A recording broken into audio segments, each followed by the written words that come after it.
But you do make headlines when you were married to two men and then you date a woman. That's going to automatically. Automatically, people got questions, Porsha. They do. And I'm not lying when I say I really thought it was the worst kept secret. But I think seeing me. You say you thought it was the worst kept secret? Yeah, because over the years I have definitely spoke about dating, not dating women, but being with women before. Yeah. But dating is different. Dating, I've never. Have you never dated women? No, I've never. So before it was like experimental or exploring explorational. Yeah. I'm just exploring all parts of who I am. Yeah. And I know people are like, oh, well, she shouldn't have. Why? This is my life. And who cares? People ask me questions, and I am not going to feel ashamed of how I feel or this point in my life. Mm-hmm. It doesn't mean that anything in my past wasn't real. It just means this is also another part of who I am. It's so funny. People in my comments are like, she's lived 9 lives. And it's so funny because my family, we've said that I have. And I don't think that there's an issue with you reinventing yourself. I don't think there's an issue with you exploring a different side of who you are. I think in my world, I have been beat down enough for who I am to the point where I don't care what anybody has to say. And so I'm just not going to hide anything. I am going to try to be private moving forward. Right. About the relationship. Yeah. Details and things like that. But I'm more interested. I thought it was liberating for me to live out loud. More so than the details of this relationship or any relationship. But I think it's, I don't know. I think it's like kind of inspiring that you don't have fear. Like you said, you've never dated a woman before. No. The fact that you're freely open to that and then open to letting people see that you're doing that is interesting. It wasn't as easy after the aftermath wasn't as easy. What do you mean? The aftermath wasn't as easy. So people's opinions? Me being a spontaneous person and, really into someone and wanting to share it. And yes, this is brand new. Porsha is dating a woman. Yes, that is something that shocked everyone. And as I was doing it, felt natural to me. It felt like a natural transition. It's my real life. It's how I feel. And I'm really into this person. However, I then just had to kind of really think about what was actually happening. I had to take a step back and say, wow, I introduced my family and then it's people with the labels and it's like, oh, she's coming out and she's this and this label and that. And I'm like, well, they love a label. I'm just me.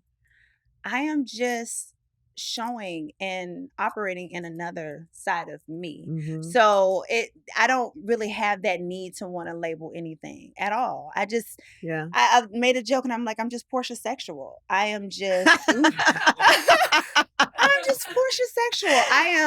I'm comfortable and I'm free. It really wasn't so much about freedom. Gender. It is absolutely a freedom. Especially when you have your family support, for sure. I think if my family were side-eyeing me and different things like that, it would have been more of a coming out, a hard luck coming out story of some other people have experienced. But for me, the support and just the love of knowing that if I'm happy, they're happy.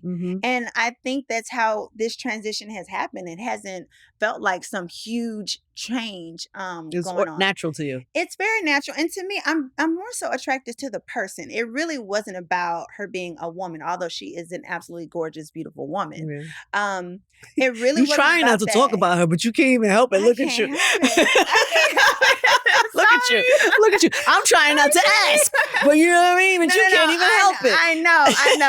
And this is how I am. I'm a lover girl. I am such a lover girl. And I was alone for a while. You know what I mean? I know that people were like, oh, this is what you filed and this is this. But, you feel alone way before you actually file and you leave. And then you go through this long, hard, lonely, stressful divorce and then all of that. And honestly, I was so numb for so long that I just didn't know if I was going to be able to feel like this. The same way I didn't know if I was going to be able to make it back to Porsha. And that's why I celebrate myself right now. And I really don't have a mind or space to think about anybody else's opinion or anything because I fought hard to be here. Like ending this year, people talk to me and I'm like, I'm just glad to be in my right mind. Like people don't know how much you deal with in life. And divorce. And they have no idea. And me in this industry, I always have to pretty it up, right? Who wants to be on somebody's Instagram and then looking like, what was me at every moment? So it's my job to put on a wig and lashes and do my job and look good. But it's also my job to take care of Porsha. Yeah. And thank God that I am where I am. So just as thankful as I am to be back and feel like I can really have a good gut laugh again. Good for you. Really hug my daughter and feel her energy again.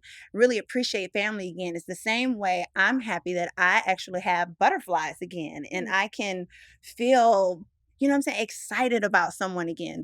Those two things is something that I really do cherish right now, for sure. That's beautiful. Yeah. There's so many women that, well, men too. The people go through divorce and it hits hard for people. Yeah. What was the and you have to, like you said, put your lashes on and your wig on. But what was that moment like? And then how do you pick yourself back up? Like what does the dark moment feel like? And I don't know, for you, what was that experience? I want to say is, I don't want to talk much about him because it just brings up so much, but I can speak about my experience and what I feel like I lost. You lose the future that you were working on. You lose like your biggest job on earth, your biggest blessing, the biggest thing that you're hoping for to happen for a long period of time. You lose that.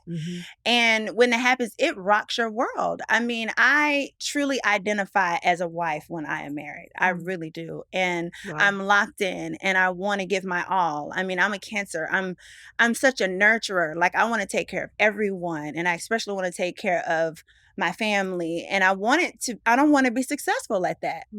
And also I'm very intentional. So each day I want to make you happy and I hope that you want to make me happy. And when those things break suddenly, the way I had to end it, it was devastating. But then I also had to pick the pieces up and I had to go to work. You got to keep going. You got to keep going and going and going. And I reached a point there where I realized, like, if I just keep going, you may end up still successful. You may end up still finishing out everything that you're trying to do, but you're going to be empty and you could possibly be bitter. And so I took time and I said, you know what? I'm going to start doing things for me. And I cut my days in half. And if I needed to stay in the bed all day and cry, if I need to stay in the bed all day and watch TV or doom scroll or whatever, or rot in bed, whatever it was, I would take those times and do it. If I had content I needed to do, I would load up 2 days and just, 2 or 3 days and just kill it. And then make sure I had Saturday, Sunday to do absolutely nothing, to look like crap. You know what I'm saying? So I really had to figure out what I could do to put me first. And most of it was me praying and having to go into myself. I had to take accountability for my part, choices that I made, things that had shaped who I was in my past to make me choose that situation, make me ignore certain things. And when you take accountability from the very beginning and say, oh, this was a pattern, and you thought you could cover it up with overdoing this or overdoing that or overcompensating here and there, when you forgive yourself along the way and you really soul search and decide, okay, I see where that could have gone wrong. Maybe it's not so much as the other person, just you speaking up for yourself more. Hey, I don't think you've really looked at me in my eyes in a while. Hey, I don't know if I don't feel our connection. Just some of the things that you could do along the way. Ask for what you need instead of trying to just please. And even though that doesn't sound like such a horrible thing, in the end it can be. Yeah. Because you just end up a shadow. You just end up well, you said that. You said you always you want to serve. You're like you put so much into you want to be a great wife. Yeah. Not you want somebody to be a great partner for you. Right. Which is a different, Right. As long as it looked like a good partner for me, I was okay with it. Because then you get to be, you can be the good wife without receiving a good partner. In the long run, you're not going to receive it in the long run. Yeah. You're not. You're going to have to pick someone who at the root and the base of who you are, they can appreciate that person without me coming in doing everything. I think men and some people, they do love bomb, but I didn't realize I do it too. Like I'll come in and I want to be your everything. Like, I mean, no, seriously. Like, I mean. You cater to you, girl? Yes. You cater to you? Oh, yes. But I also make sure it's reciprocated now. You know, make sure I'm feeling it back, because I'll forget. And next thing I know, I've overloved and I'm not receiving it back the way I needed to be received back. And then what happens? You get resentful, or you get angry, or you get sad, lonely? Like what? I get sad and lonely, and I feel empty. And when you wake up and you have everything and you still feel empty, something isn't right. Life is too short. And I really, truly think about life as being this one experience that God has given us. I don't know what's going to happen when I leave this earth, but I do know right now I am blessed and I can be fulfilled. I have a beautiful daughter, beautiful mother, family, sister, everything. And I have one way to deal with it, one way to handle my life. And am I going to think about it and just think about what someone else wants and live a negative life, glass half empty? Or am I going to look at it and say, what can I do to own my world? What can I do? And if I do what I want to do, will it shake something up? Yeah. But whatever shakes off, I didn't need it.